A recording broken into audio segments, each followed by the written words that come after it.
गुरवे नमः। ओम श्री चिन्मय सद्गुरवे नमः। ओम श्री गुरुभ्यो नमः। ओम सहना भवतु सहनौ भुनक्तु सह वीर्यं करवावहै तेजस्विनावधीतमस्तु मा विद्विषावहै। ओम शांति शांति शांति। ओम वसुदेवसुतं देवं कंसचाणूरमर्दनं देवकी परमानन्दं कृष्णं वन्दे जगद्गुरुं। समस्तगुणकल्याणे निरतं करुणामयं नमामि चिन्मयं देवं सद्गुरुं ब्रह्मविद्वरम्। Salutations to one and all. Welcome to this 4 days.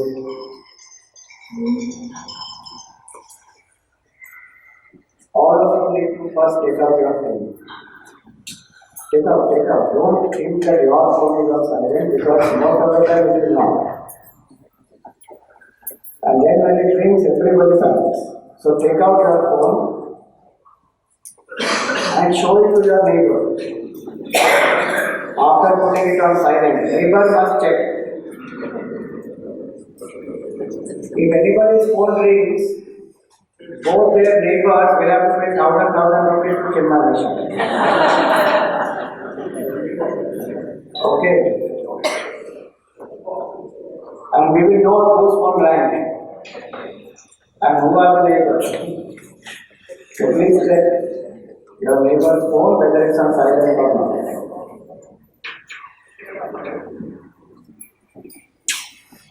So welcome to these 4 days, Success the Geeta Way. Each day we have a different topic.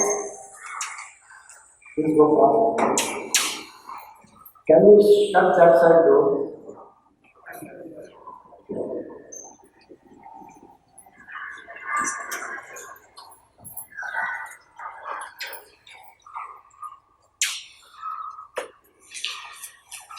So how many of you are new to a Chinmay Mission program?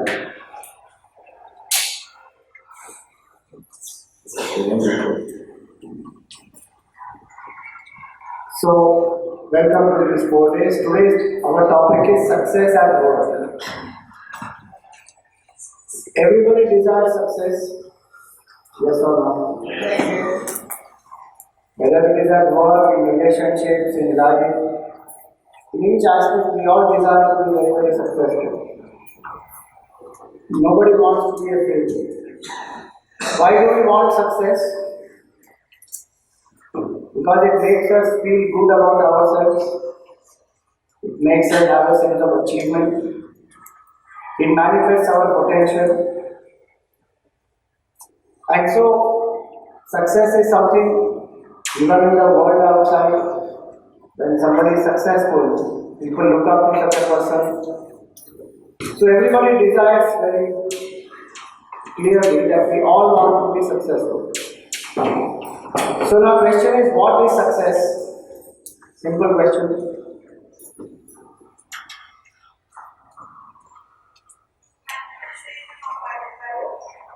Okay, wonderful. So manifestation of our desires. So if I achieve what I want to achieve, then there is one thing that is success.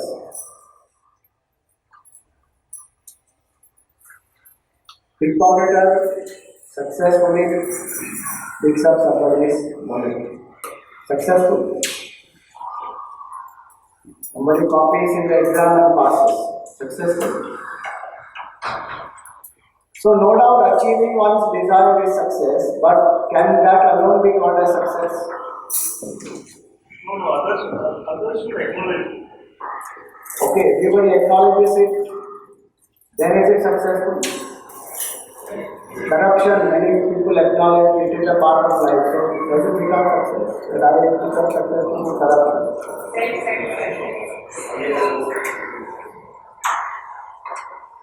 Self-satisfaction. Okay. So, somebody who follows different types of means, they will also feel satisfied, yes, I achieved. By hook or crook, I became successful. That may give them satisfaction that I became successful. Making you happy. Making you happy. See, no doubt satisfaction, happiness, etc. are one of the ways to measure success. But there is an important aspect in that before that. Because again, as I said, somebody who follows wrong means, achieves success, is happy that I got success. One very important definition of success is a righteous goal achieved through a righteous means is success. Goal should be righteous and means also should be righteous. Chanakya said very beautifully, Anyayena upajitam vittam dasha varshani tishtati. Prapte tu ekadashe varshe samulam cha vinashyati. That wealth and success got by unfair means may stay with you for some time. We gave 10 years, that's a symbolic number, saying it will stay with you for some time, but eventually it will destroy everything else that you have, including the principal money that you invested. So, righteous goal and a righteous means are a very important part of success, and one of the very important lessons that the Geeta teaches is that the means are as important as the goal. Compromising in the means, achieving a goal is not true success.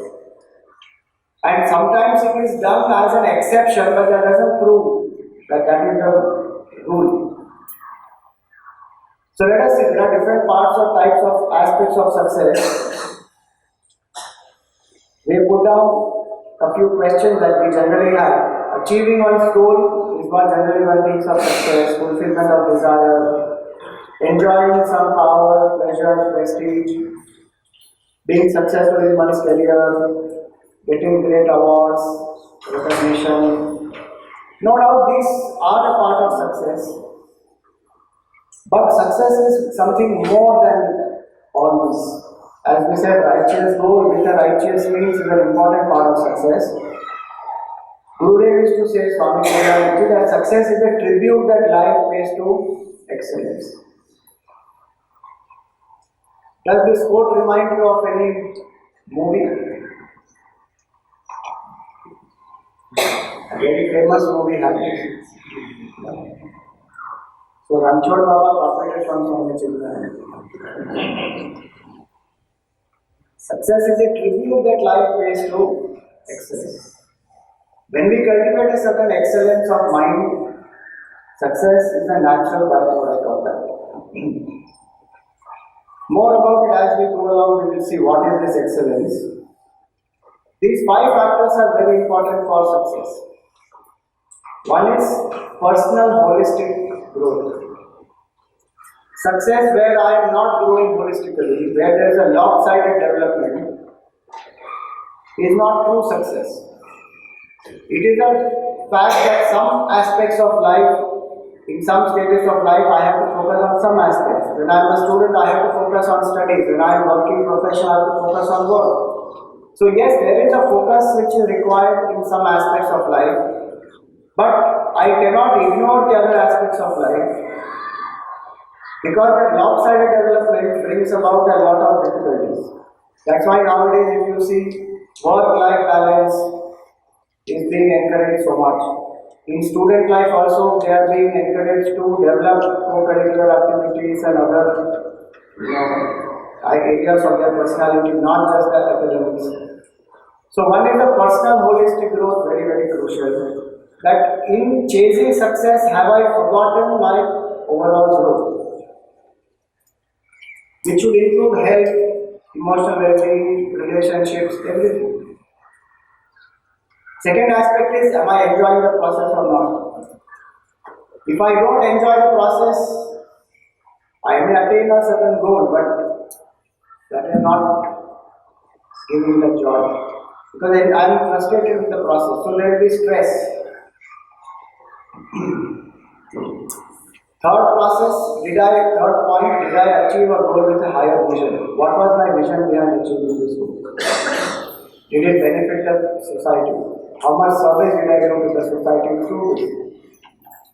And last comes the happiness or joy that I really experience in the process as well as when I achieve the goal and I see the difference that I am making. Broadly, these 5 aspects of success, which we can apply in everything, in our work, in our personal life, even in our spiritual life, in relationships, every aspect. And this is what the Geeta calls it as the spiritual view of success. Now, do you think that Arjun was a successful person? Yes or no? Was he a hardworking person? Was he a skilled person? Yes. Was he prepared for the war?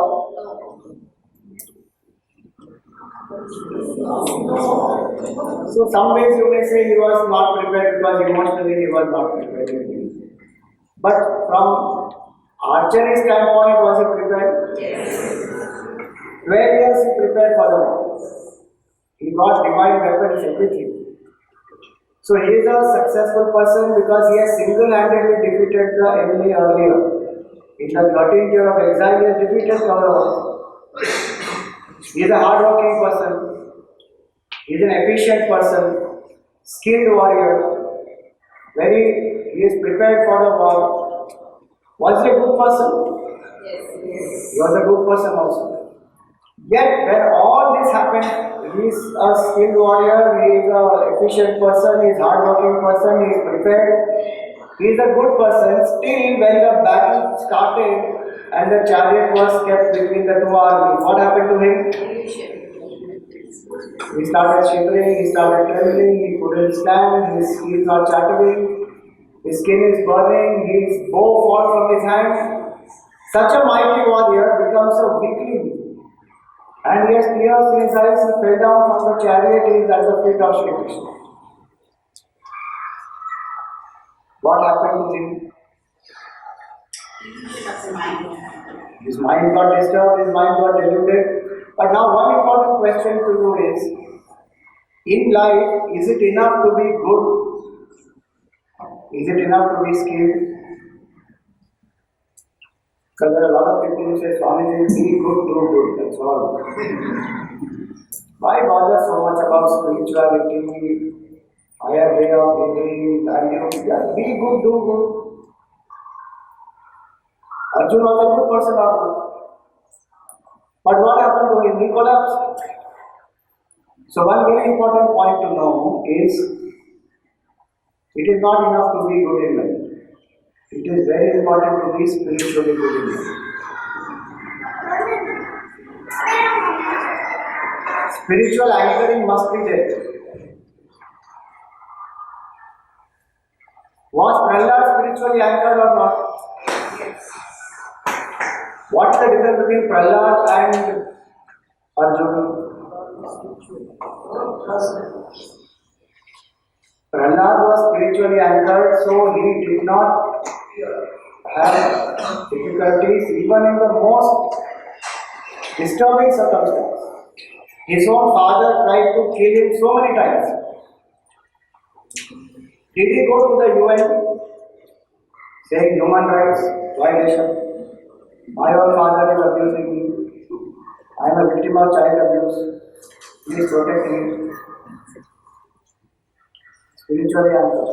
So there is nothing that disturbed him, which is the same thing that happened to Arjun, that when he got the spiritual knowledge, the same Arjun who was dejected, depressed, defeated in the beginning of the Geeta, when he got the spiritual knowledge, what happened to him?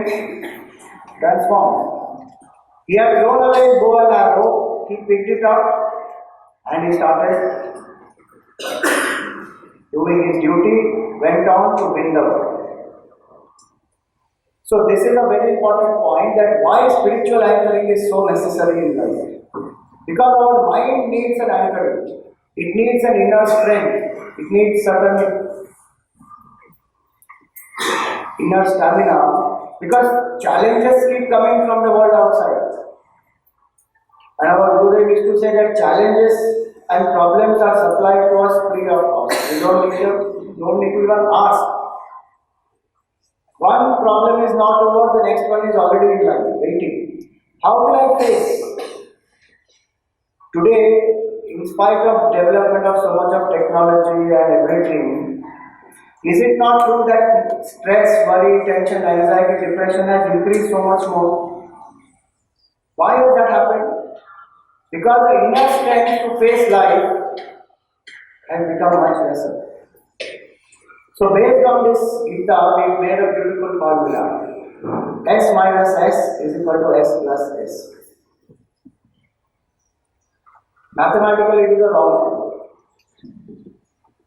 But human tendency is one remembers what is wrong more easily than we know what is right. Can you guess what does this mean? S minus S is equal to S plus S. Stress minus sorrow. So one word is correct, stress.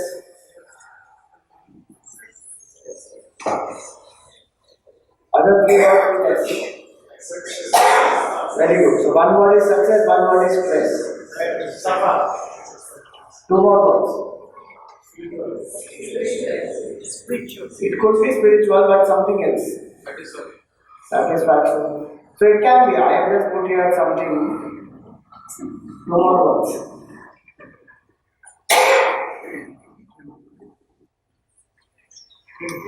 Strength. Wonderful. Third word is done. Strength. One more word.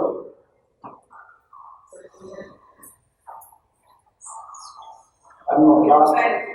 You are very bright audience. Three words you already guessed. No.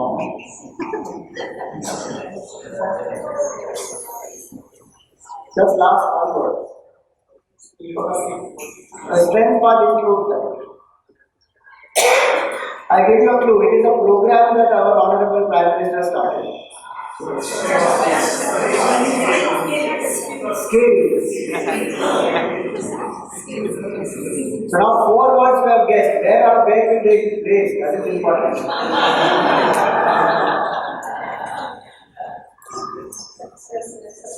Success minus strength. Success minus strength is equal to skill plus strength. Simple.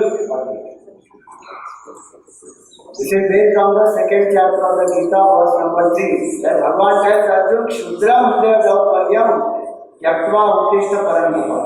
Arjun, give up your weakness of heart, invoke inner strength, rise up and do your duty. You are a skilled warrior. Skill alone is not enough in life. Strength is very, very necessary. We send our children for many classes for skill development. And no doubt in today's world, skills are required. Multiple competencies are required. But what about strength? Inner strength to face life. Neither the school is giving to us, nor we supplementing with some other sessions or any other method. How will a child develop the inner strength? Pressure in the world keeps increasing.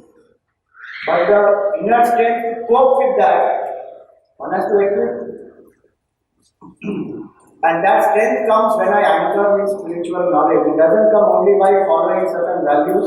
Values are one part, but spiritual knowledge, connection to something more deeper, knowing who am I, connecting to my true self, all that is a very important part of strength which a mind gets. How did Arjun get that inner strength? Did Krishna give him motivating talk? Come on Arjun, get up, you can do it, you have already done it before, it is your destiny to be successful. Did he give him a pep talk? He gave him in-depth spiritual knowledge of his own true nature, his indestructible nature, his own nature as a Kshatriya, along with values. Not that values are not there in the Gita, but what is his duty, what is his true nature, how is he connected to the Supreme Self. That holistic knowledge about how to connect with the Jiva, individual, Jagat, the world, and Ishvara, the Supreme Truth. One who has the knowledge of all the three has the inner strength to face life. And that's why one says that it is not enough to be good in life, it is very, very important to be spiritually good in life. Spiritual knowledge is not limited to rites and rituals. A lot of people think it is religion is rites and rituals. That's one method. One definition Gurudev used to tell us, you can repeat this after me. Spirituality is not a way to look at certain things, it is a certain way to look at all things. Can you repeat? Spirituality is not a way to look at certain things, it is a certain way to look at all things. It is not a way to look at certain things like going to temple, ringing the bell, doing the aarti, eating the prasad. And we belong to Sanatana Dharma, the Hindu culture, the Vedic culture, in which you may not even believe in God, but you are still a Hindu. You can be an atheist, and so many saints started off as atheists. Gurudev himself was an atheist in the beginning part of his life, in the youth part actually. As a youngster, he was an atheist. Vivekananda went around asking people, have you seen God? Have you seen God? This beautiful aspect, so it is not limited to only rites, rituals, temple. That is one part. It's a certain vision of life, gaining which the entire vision of life becomes transformed, and I get a higher purpose, I get an inner strength and anchoring, and I face the challenges of life.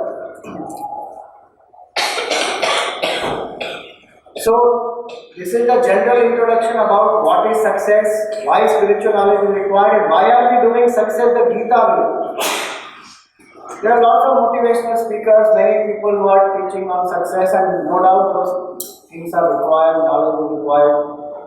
Our core competency is spirituality, and why do we say that spiritual knowledge is required? That we just saw. That a person who is anchored in spiritual knowledge, that person has the ability to face challenges of life without getting disturbed, achieving success in its holistic way, becoming truly happy. How many of you from here have read a book called Ignited Minds? 3, 4, 5, 6 people. Dr. APJ Abdul Kalam, he wrote this book, Ignited Minds. Thin book, but very, very beautiful book. In that he gives different points about how does a developing nation transform into a developed nation. And can you guess what is the first point in that? The first point in that is integrate spirituality with education. First point. And who is he? A scientist. One of the best presidents that we have. A wonderful teacher. A great human being. And what does he say? Integrate spirituality into education. That is the first point to transform a country into a developed country, because then we are producing people who have the capability to achieve great things without compromise and without succumbing under the pressure of stress and worries, etc. So it's very important to know the relevance of spirituality. So it's not enough to have more and more in life, it is very important to rise higher and higher in life. In management they call it horizontal growth and vertical growth. Vertical growth is important. Here vertical growth does not mean in terms of promotion in the higher and higher positions. Vertical growth here means evolution. That am I evolving higher and higher? Is my mind becoming stronger or not? So today, for this specific topic of success at work, we are going to use the acronym called HIGHER. HIGHER. So now I need 2 volunteers. Quickly.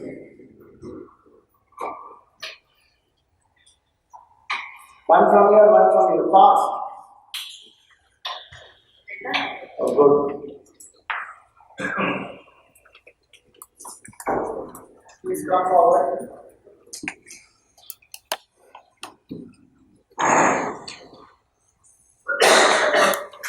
So Wonderful. So your activity is very simple. You have to touch this wherever I do. Simple.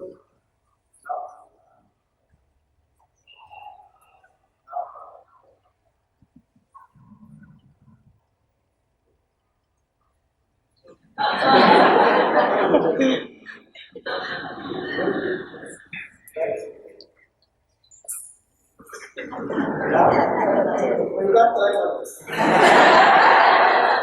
Right? Oh, yes. Right? Good. Now.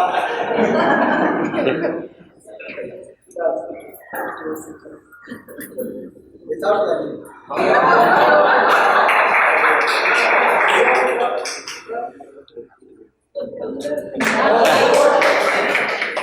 Okay. So anything to learn from this? Simple activity. Anything to learn from this? Keep going higher. Okay, keep going higher and higher. If you try, you can succeed. If you try, you can succeed. Wonderful. One round of applause to both of them. Thank you.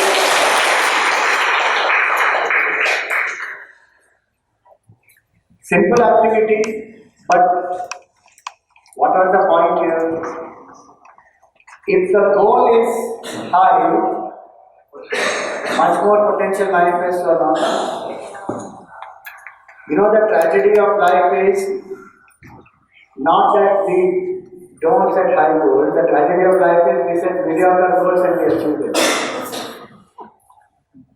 So first point is, if we want a spectacular achievement, we will need spectacular inspiration. And that spectacular inspiration comes when we set a high goal.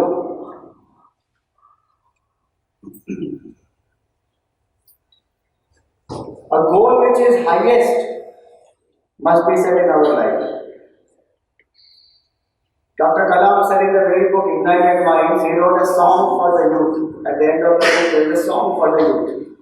In that song for the youth is a beautiful line, small aim is a crime. He said small aim is a crime because it doesn't allow our potential to manifest at all.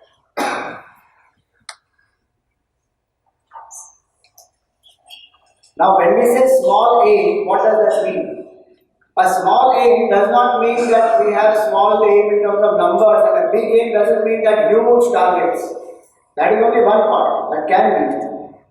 But a small aim means one who thinks only about oneself. That person thinks small. He may be a CEO of a top company achieving big target, but if he is thinking only about himself, that is still small aim. Big aim means somebody who thinks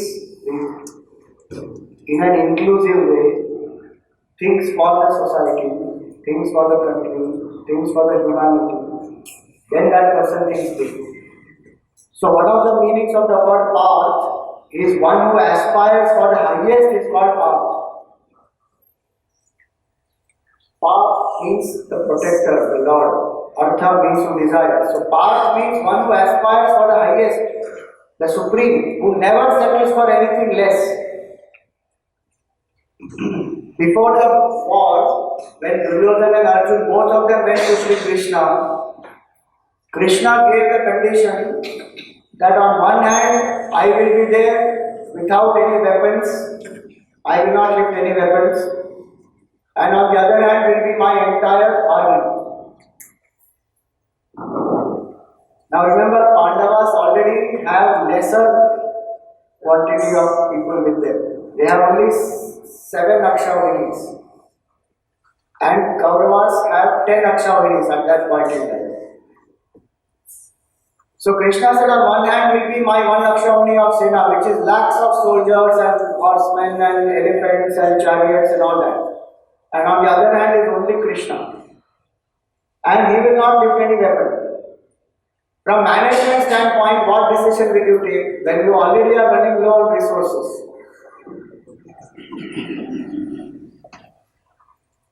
One will try to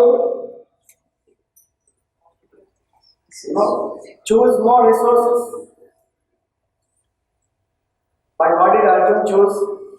Without blinking an eye, Arjun said, Bhagwan, I choose you. Duryodhana was waiting, Arey Baba, he should not choose the army. And do you think that the decision that Arjun made was a wise decision? In hindsight, we are saying yes. If you and I were there in the place of Arjun, what decision you would have made? Maybe the army. But Arjun made the wisest decision because was it not for Krishna, they would not have even won the battle. The entire strategy of the war, Krishna was handling it. And they gave the charge to him also. So, Arjun is one who is part, who aspires for the highest. In my life and every situation, am I giving the best response or not? If I am giving the best response, then I am part. If I am compromising, I am settling down for the mediocre, I am not part.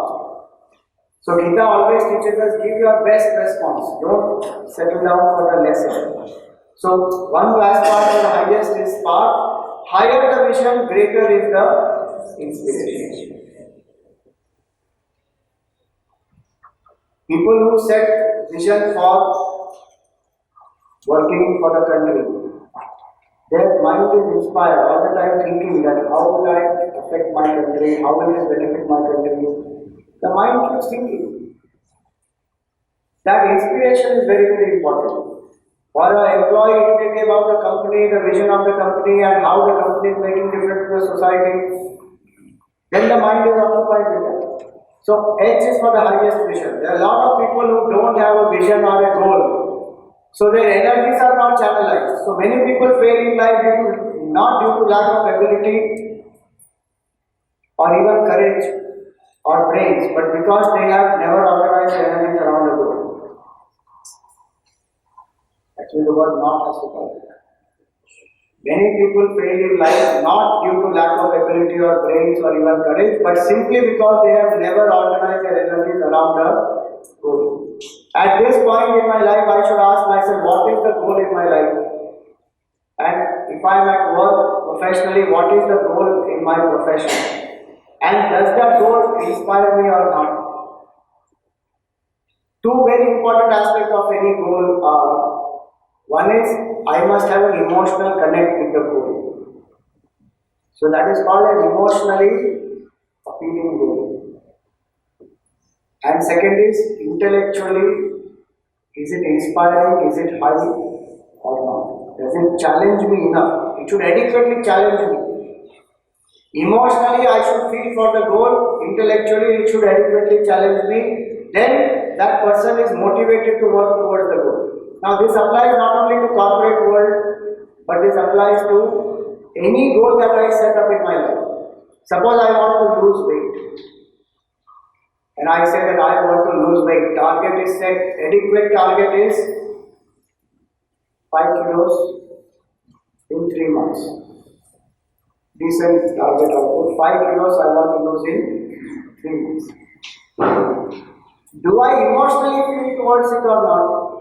If I emotionally feel, yes, I have to lose weight for whatever reason, my health should become better, I should be able to do sadhana better, I should be able to serve better, whatever may be my emotional reason. If I emotionally really feel for it and sustain that feeling, I will get up every day, do my exercise and follow my diet and I will reach the goal. But if it is not an emotionally appealing goal to me, it is just an intellectual goal and I have taken it up because everybody in my family is doing, or all my family, or all my friends in the kitty party are doing it, so then I will not work towards it. So one is to set a goal, a high goal. Second is to see that is that goal connecting with me, resonating emotionally with me or not. Many students you see, they have a goal that I must get into IIT. Those who emotionally feel for it, they put whatever efforts are required and they work hard and they succeed. But those who are just compelled by parents or society that they have to get into IIT, they don't feel for it, they go through a lot of difficulties. So one aspect is this. So what does the Geeta say? We must be able to love that goal. Here Gurudev gives a very nice point about how we must set the highest goal. You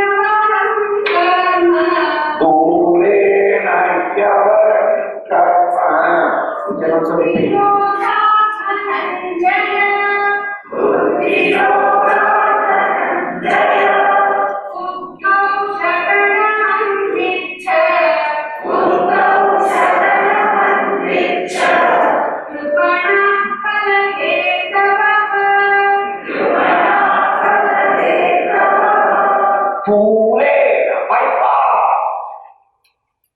He did over karma.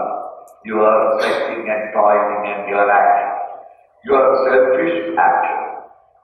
Prompted by your ego and egocentric selfish desires, in which the millions are sweating and toiling from morning till evening. That karma. It is only prompted by instinct to be born. It is not animals suffering or running about. It is pure labor. This is not the manner of achievement. Mere labor. Pure by far lesser is this unnecessary sweating and toiling in the world outside. Complaining of the tension, stress and strain of life. That is not real work. Work is inspired. Where the worker never understands tiredness, exhaustion. The joy of that work itself replenishes the true work. Purena Kavaram Buddhi Yoga Dhanande. Hey Arjuna, please understand. As compared with the Buddhi Yoga, where you have got an ideal and you are pursuing to reach the ideal. It's an inspired enthusiasm. Put it to our level.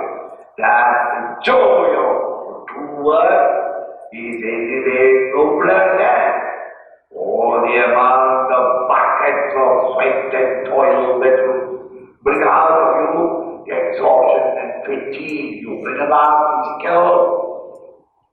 That is only labor. That is not work.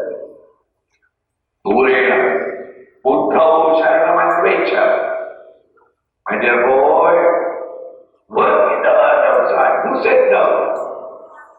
But Buddha Sharanam. Maintain your ideal and work on it.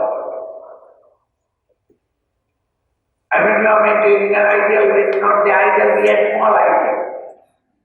Say that $1 million I got. If the moment I earn 1 million, I am retired. Because you make it. Thereafter in life you are dead. You have nothing to do. Never keep the goal highest. So high that we will never reach. Swami, why should I keep an ideal which I cannot reach? Reaching the ideal is not the goal. Striving to reach it, that is the moment when you grow. Once you reach your goal, your ideal, everything is ended. Then afterwards you have to inquire how to die. Because you have finished. Everything has been done. Never should you reach the goal. Keep the goal high. Don't say that it's an impractical method. No. Because reaching the goal is not the goal. Striving to reach there is the goal. Try to reach out to the goal. You grow day by day, week by week. Yeah. So very beautiful point is there that keep the goal so high that it constantly inspires. See, when he said that you should never reach the goal, doesn't mean you don't reach the goal. But it means that the goal is so high that as I keep reaching the various milestones on the way, I keep getting inspired. So keep the goal very, very high. So that's the first point. H is for the highest goal. Okay, now 3 volunteers. 3 new volunteers.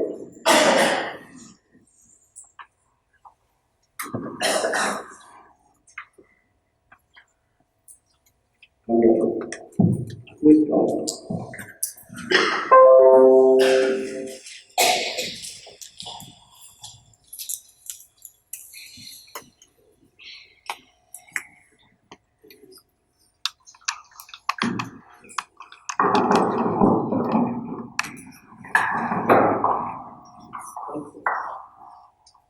Now each of you has 20 seconds. You have to sing any song that you like. It's a melody. Only 20 seconds. Very bad at singing. All of us are 1 seconds each one.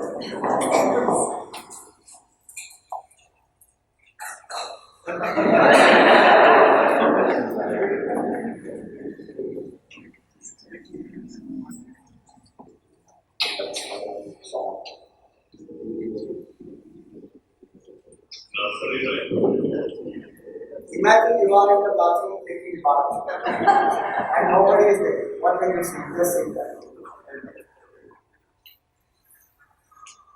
Yeah, this is an old song by Shami Kapoor.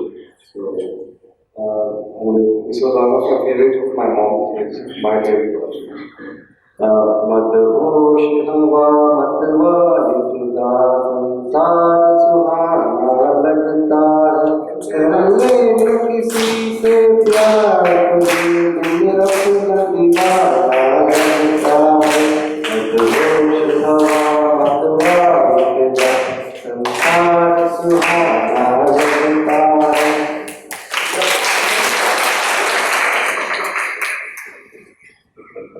That line is actually right.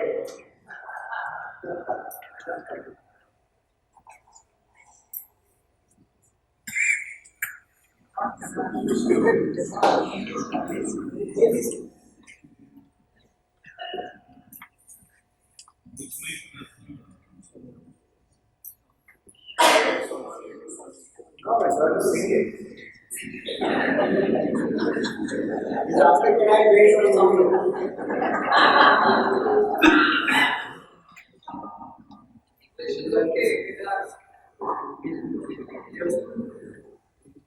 Any song, get some something.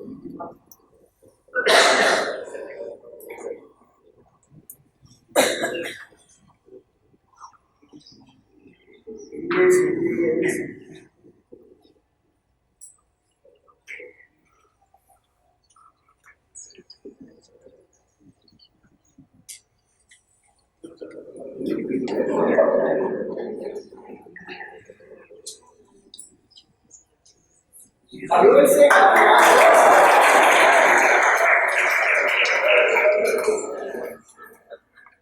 सारे के सारे कामा को लेकर गाते चले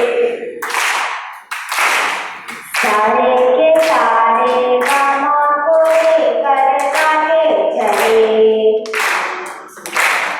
पापा नहीं है नानी सी दीदी दीदी के साथ न सारे के सारे कामा को लेकर गाते चले.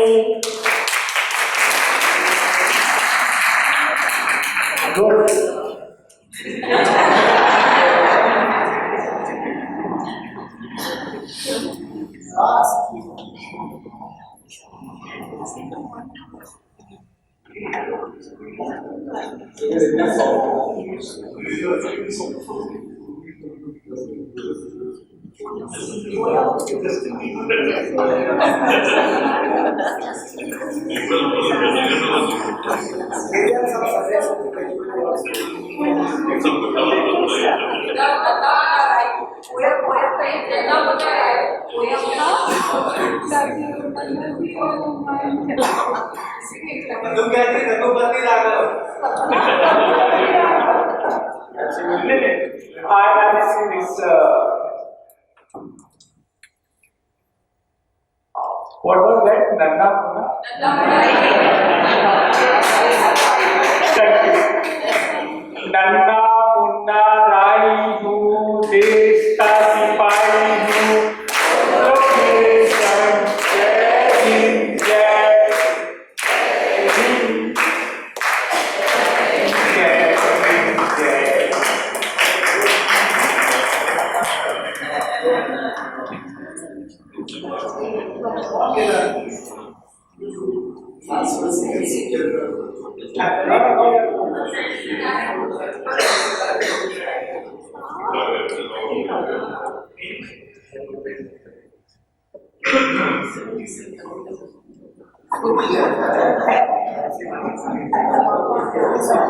पापा कहते हैं बड़ा नाम क्या है पापा कहते हैं बड़ा नाम करेगा बेटा हमारा ऐसा नाम करेगा मगर ये तो कोई न जाने कि मेरी मंजिल है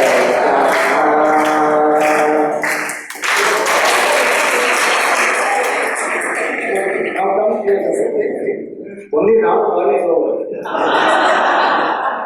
Round two, what you just sang, each of you have to sing the same song. But when I say start, all of you will start at the same time, but your own song. Okay? The song that you sang. Each one will sing their own song, but together. One, two, three, start. नन्हे मुन्ना राई हूँ देश का सिपाही हूँ location जय हिंद जय हिंद जय हिंद सारे के सारे Okay, good. Now decide one song which all of you will sing properly.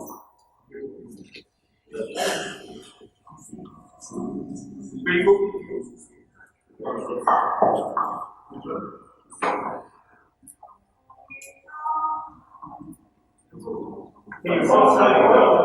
Any one song, all of you can sing the same. Yeah.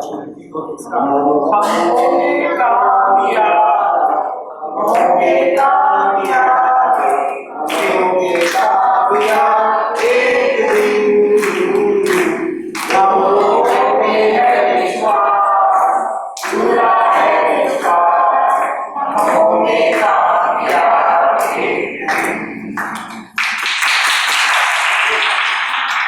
Learning from this, what did you learn from this?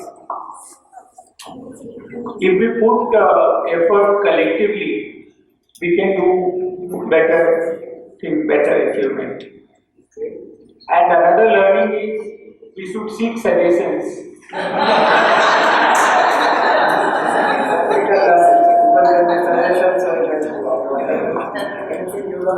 You should listen to others also. One special round of applause for her.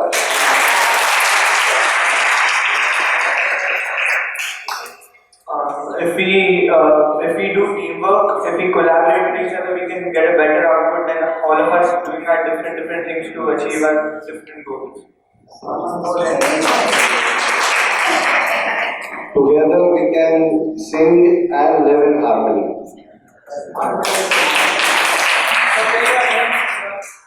I'm Pritish. I'm Geeta. I'm Anika. I'm Rajkumar. I'd like to present the song Mohammed Rafi also. Sorry. So, what do you think all the four of them represented in our personality? We have four aspects of our personality: body, mind, intellect, and spirit. First round was each one sang their own song. Second round was each one was singing their own song together. That is a state of disintegration. Here we have given three because body, mind, intellect. So if body, mind, intellect, each one of them are in their own directions, we may have vision, we may have goals, we may have many things in life, but we will not experience success with happiness. So in Geeta what it is said, whatever work we do, we should align these things. The alignment of body, mind and intellect is a very, very important aspect. That is called as growth. Success comes when there is an alignment of body, mind and intellect. If BMI are not aligned, then there is a big problem. And hence it is that a very important aspect of success at work is this alignment. This alignment has to happen. What helps in this alignment is when I do what I really love.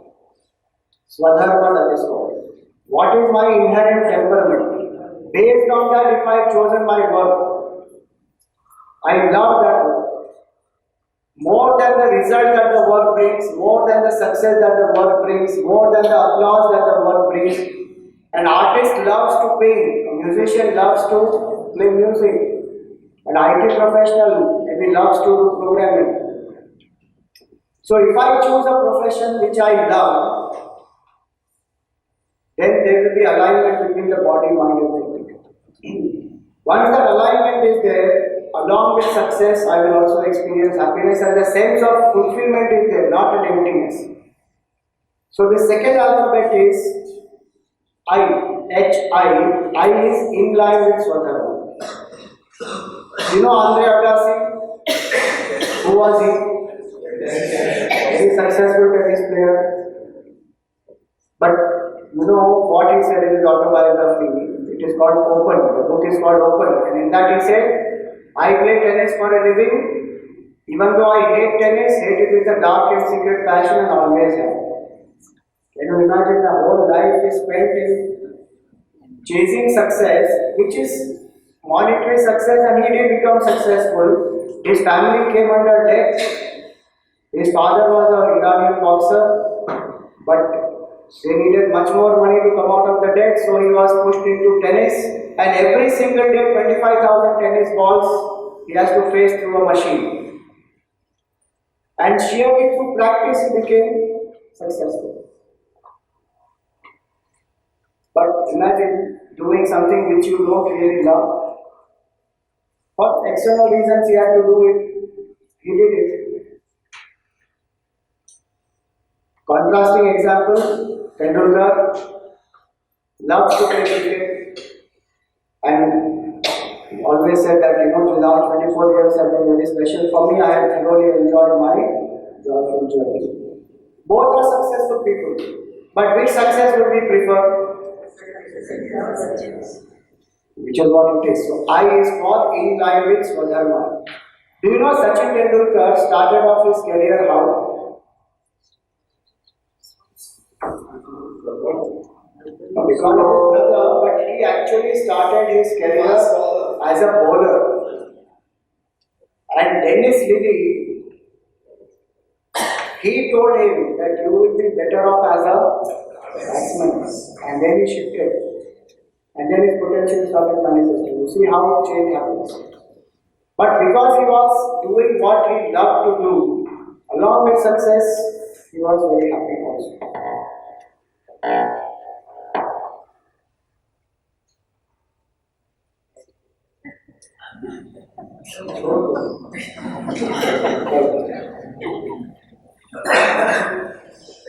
So I is for in line with Swadharma. Do what you love and love what you do. Very, very important.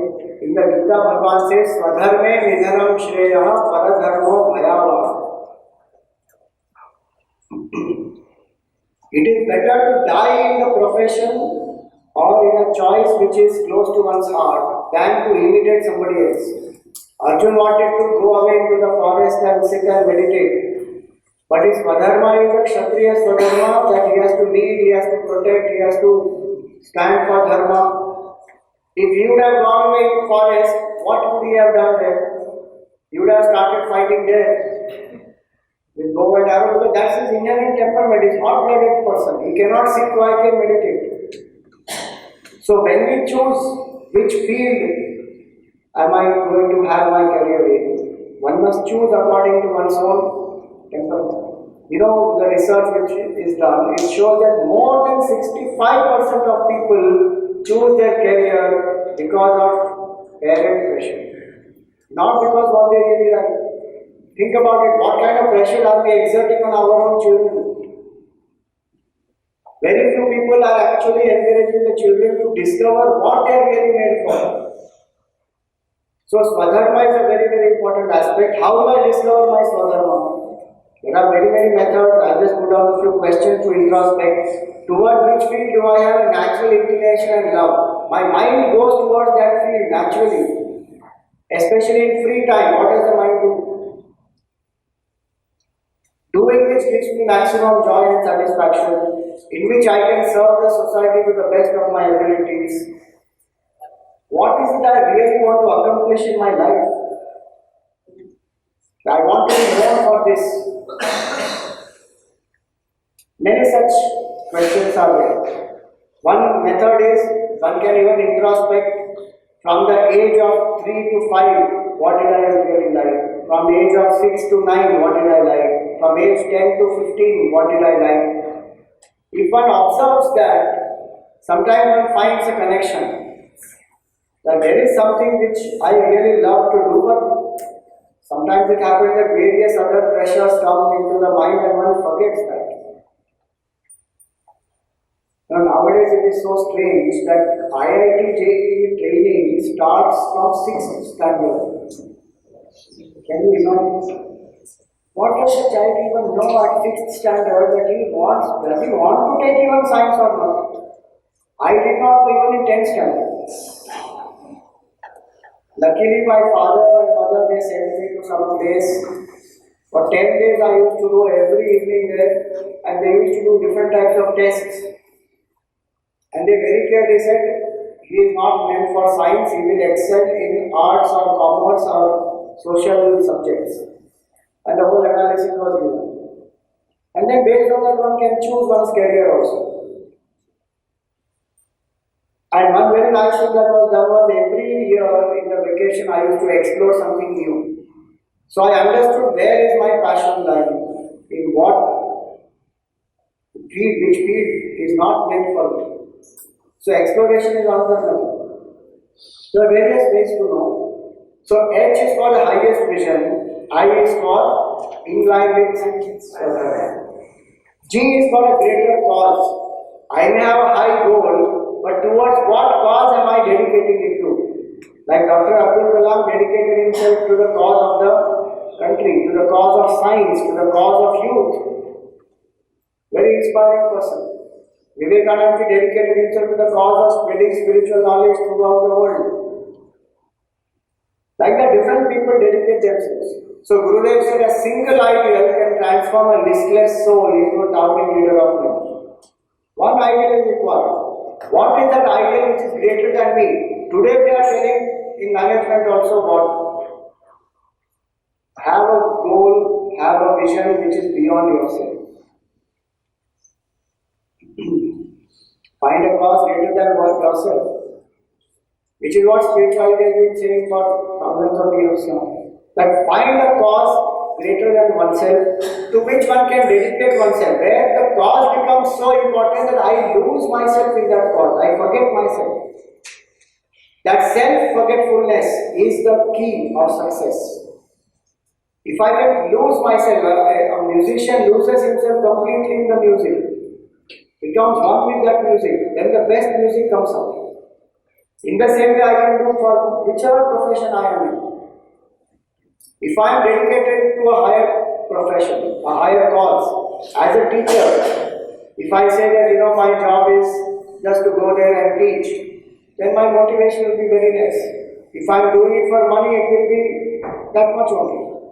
But if I say that no, teachers are the nation builders and really the future of the country is in the hands of the teachers, with that inspiration I dedicate myself, I will equip myself to face the challenges and I will go and do my work with that sense of dedication. That is called greater cause. So dedicate yourself to that greater cause. Steve Jobs, he said, technology should be a natural extension of a human being. So how much innovation he was able to bring about, because his vision was that human being must be able to use technology in a very natural way, not get overwhelmed with technology. And he worked towards that, to make a difference in the life of the people through the help of technology. Like that, let us identify what is that higher purpose. Here are a few examples of such people.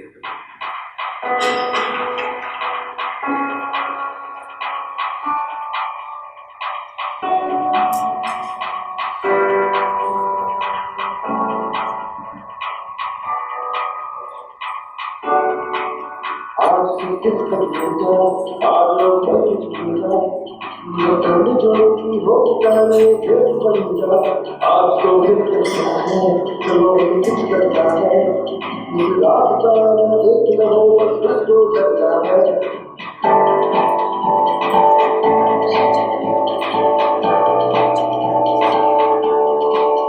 तो मेरे हौसले ये कुछ शब्द ना जाए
people how they found a worthy cause and how they dedicated themselves. So they transformed and the whole nation also transformed. So one has to ask oneself this question, what is that cause towards which I have dedicated myself, my work? Because then our potential also manifests. So H is for the highest vision, I is for inclination for dharma, G is for a greater cause. H is for a happy team. If I want to achieve anything in this world, I must have a team. First and foremost, a team has to be built. Nothing can be achieved by an individual alone. So, togetherness is a strength, and the synergy of how to come together and work for a common purpose, have a common vision, is an important part.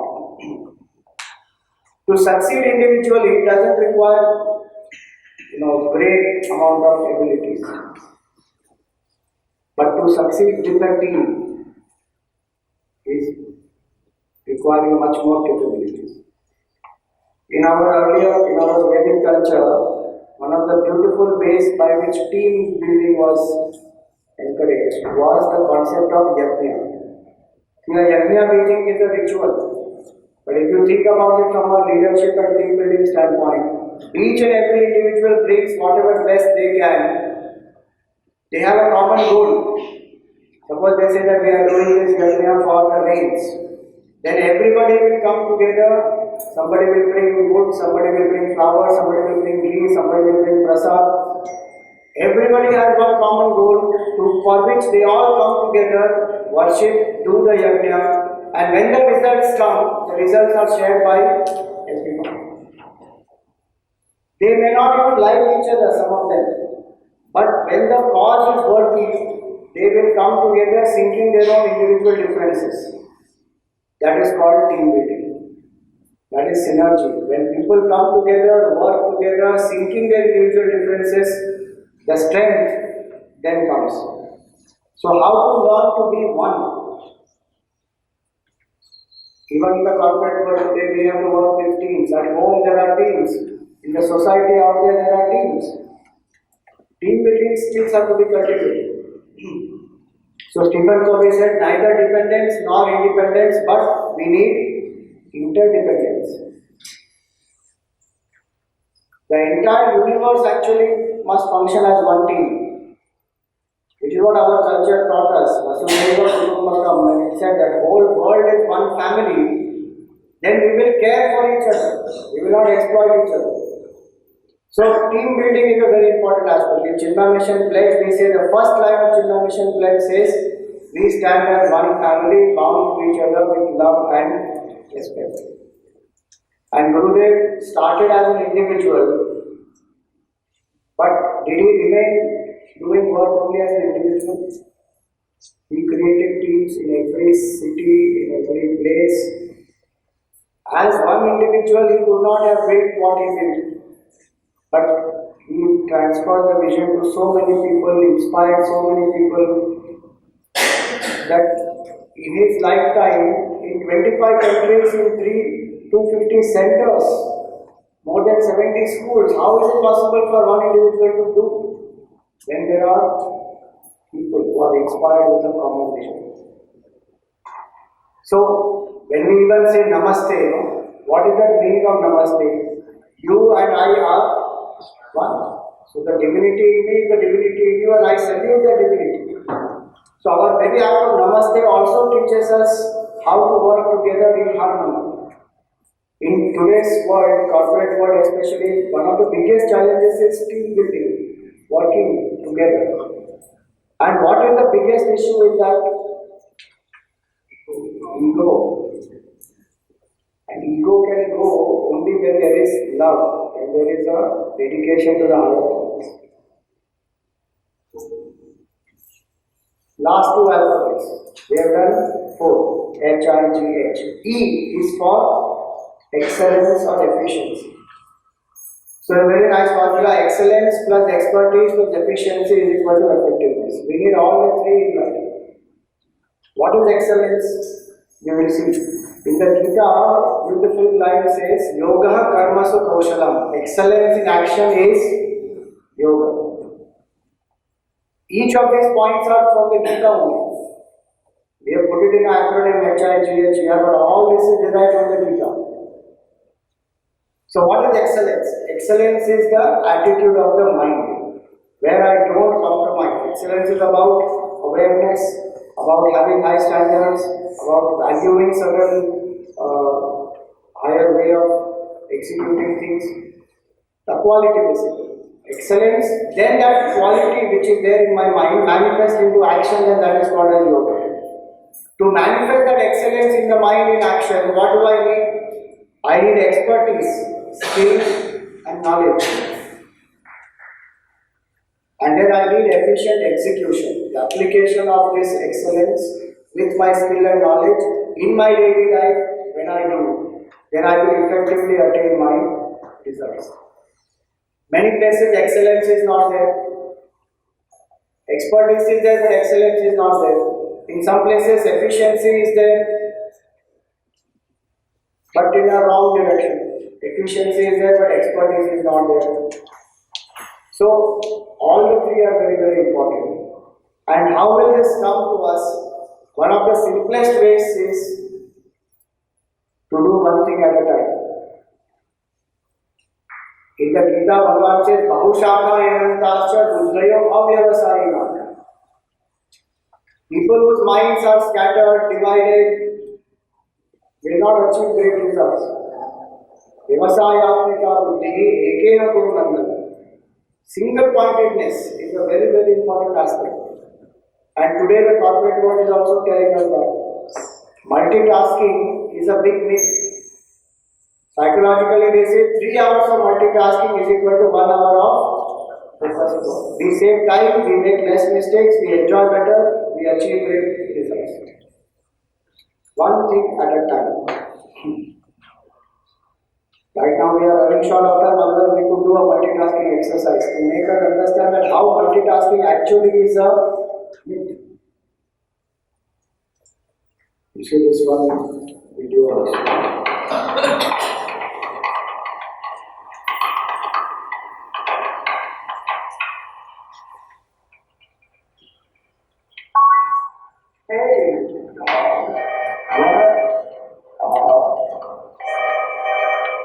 Hey, you're welcome.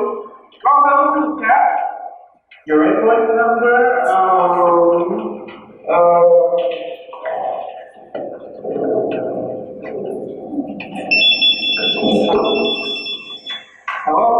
Hello, hey, dog, what's up? Yeah, we're just talking dog online. Can you hold on a minute? There they come.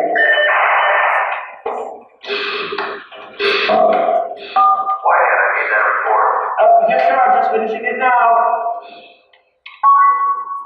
Yeah, what's up? Why did I get that report? Dog, gotta go. Dog, gotta go. Dog, gotta go. Mr. Cat. Mr. Cat. Mr. Cat. Why did I? The fact is, multitasking is a myth. Our brains can't do it. You simply become less efficient and more distracted, your error rate goes up 50%, and it takes you twice as long to do the same task. Listen to what Tim Jenkins has to say. He's the co-founder of Point B, a leading business consulting firm. Well, I think there's a fallacy out there that the folks that can multitask are more effective. There are times when it's just important to focus on one thing. I think we also need to give people permission to check out the communications network temporarily to get things done. Because when you're always on, when you're always online, you're always distracted. Right? And the brain world is telling us that is a very unproductive mode to be in. And so the always online organization is actually the always unproductive organization. So there is nothing called multitasking. What they call today, it is actually called as switch tasking. Our mind is switching between the two tasks. So if I am driving the vehicle, I am talking on the phone, the mind is actually switching between talking and driving. If I am seeing the TV and eating food, The mind is switching between watching and eating. It is not doing the same, two tasks at the same time. And in this switching, the mind loses a lot of energy. And most importantly, the mind loses a capability called executive control, which is a very important capability for decision making. That when we do any task, the mind knows what to include and what factors to exclude. That ability is called executive control. So if I am driving, the mind knows that now I need to focus on the road, I need to focus on all these various parameters which are to be considered while the traffic etc. is on. I need to exclude many things. But when the mind is not doing that with focus, it doesn't know what to exclude, what to include, so it keeps a lot of factors in the mind. Now, when I have to make a crucial decision, that ability is very important, that which should I exclude, which factor should I consider to make a decision. That ability gets hampered if I am training my mind to do more than one thing at a time. Hence, it is very crucial to do one thing at a time. Arjun is known for what? Complete focus. Like when he was seeing the bird, he was not even seeing the different parts of the bird. What was he seeing? Only the eye. And then when he aimed and he hit, it went straight. That capability is very crucial. It will, as you saw, it will save time, it will also reduce our error rate. So one should ask himself, what are the tasks that I am doing simultaneously? Some of the tips, while eating, just eat the foods. There are such long big books today available for mindful eating. Portion control, etc. happens automatically. When we are not eating mindfully, we tend to eat more. Digestion is also weak. We don't chew properly. We swallow. So eat while you eat, drive without distraction, exercise with attention. Many places people have that earphones and then they are jogging and all that. While music can help, no doubt.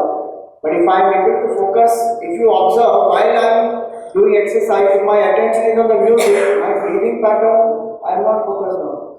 What is happening to the body, I am not focused on. Whereas the focus, if it is on those things, it will be much better.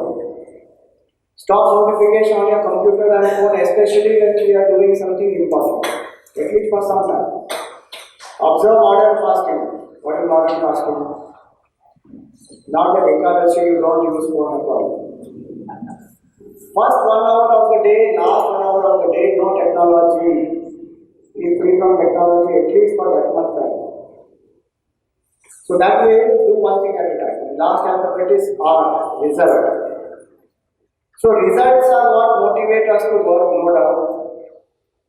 But as we saw earlier, we should enjoy the process. Result is a bonus actually. So does the Geeta say don't expect any result? Many people think like that. Geeta says work but don't expect results. Karmanyevadikaraste ma phaleshu kadachana.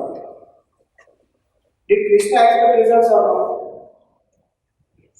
The person who gave this knowledge, did he want results or not? Yes. And what was the specific result he wanted? Karma has to be same. Was he saying, chalo, dekha jayega? If you win, great. If you don't win, great. You are not like that.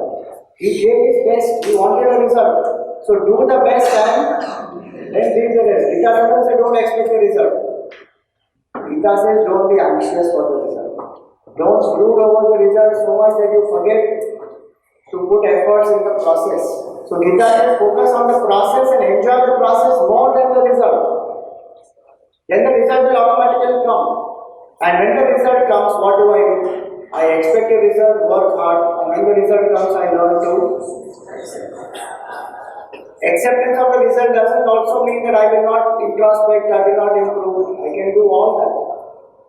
But I learn to accept the results with cheerfulness, with gratitude, with humility.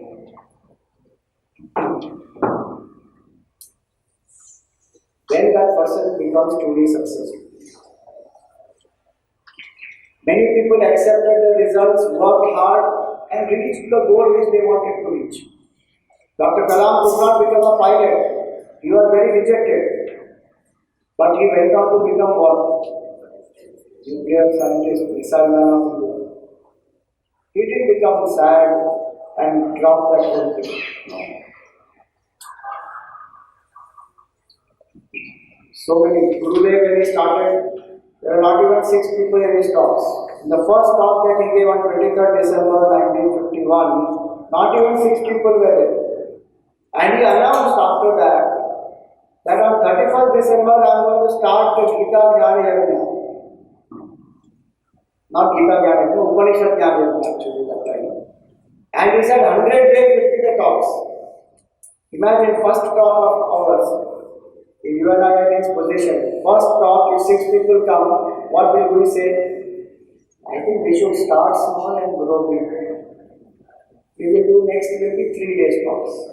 Then we will do 5 days talks. Then 7 days. What did he announce? 100 days straight. Didn't allow the results to deject him because inspiration came from the idea that this knowledge must go to the masses. So like that, results cannot dampen my enthusiasm. If I love the very goal, the very process, I will work. I will accept the results, whatever they come. People who work for the results, in that Geeta clip that you saw, that Geeta line says, Kripana phala hitava. If your motive is only to get result, then you are settling down for peanuts. Because the process and the growth in the process is what we are forgetting.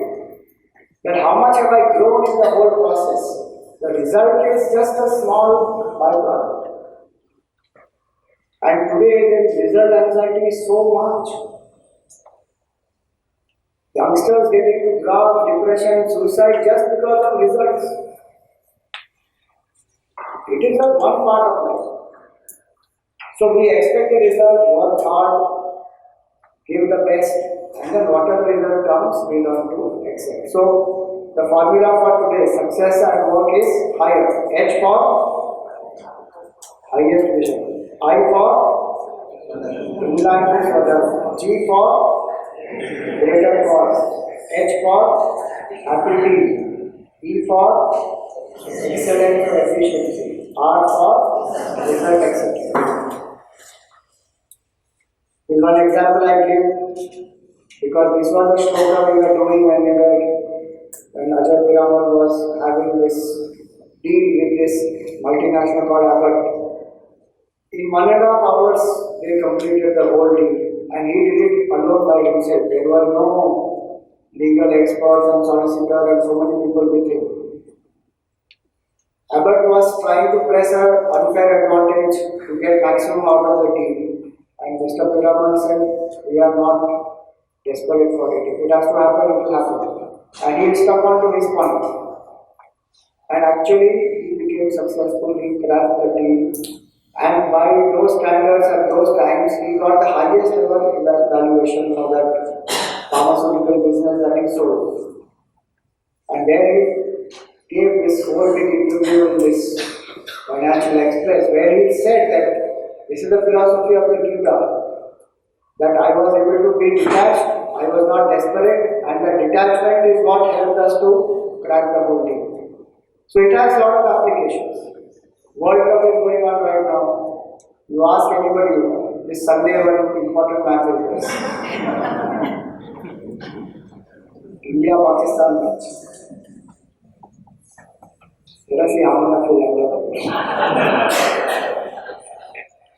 Before such a match, pressure will be very high. You ask any of the players, some of them, you ask the captain Virat Kohli or you ask MS Dhoni, what will they say?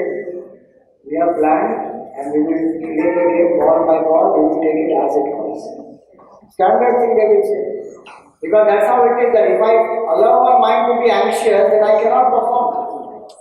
By telling us Karmanyevadika Vaste, Geeta only removes the anxiety from the results and focus on the process. So that's what it is. I will conclude with this routine that how do I apply this in my daily life, how to become strong in my the inner strength that we spoke about, the formula is T20. 20 minutes exercise, 20 minutes meditation, and 20 minutes of study. Here is spiritual study, not your subject study.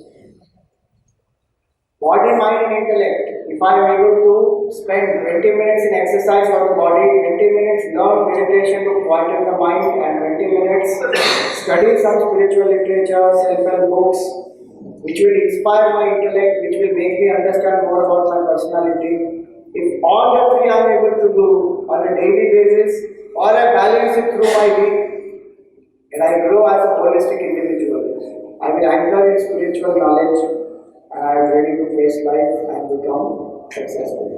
So that's where it is. This is our summary.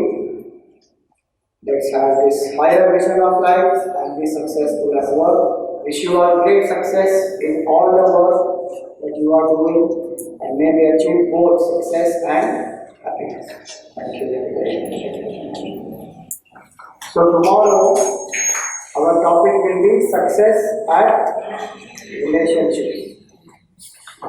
One simple request is, if you are inspired by the talk today, if you feel it is practical, applicable in your life, then please inform one more person, introduce them to this knowledge, bring them for this Geeta talks, and that will be a great service, because if we connect people to the Geeta, they will get tremendously inspired.